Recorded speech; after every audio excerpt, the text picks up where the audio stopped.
3 jours après les inondations qui ont touché la commune de Houille, le ministre de l'Intérieur Gérald Darmanin s'est rendu sur place.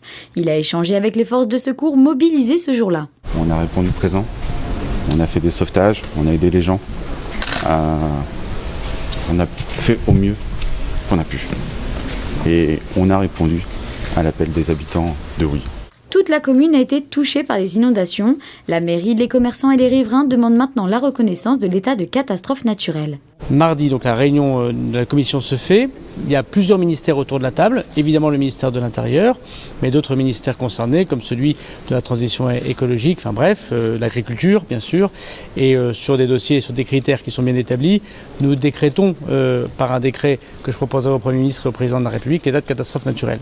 J'ai toute confiance que la commune de Beauvais, que les communes du sud de l'Aisne, la commune d'Houille et d'autres communes des Yvelines d'ailleurs seront retenues. Le ministre a également rencontré certains habitants du quartier de Tonquin, l'un des plus touchés. Les riverains ont fait part de leur désarroi et de leurs besoins.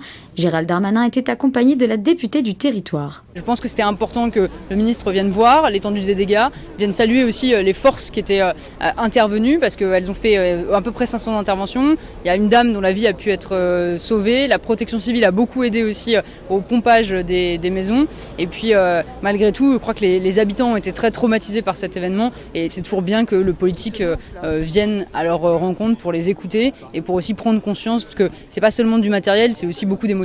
La mairie et la communauté d'agglomération vont maintenant réfléchir conjointement à des aménagements possibles pour éviter d'autres inondations.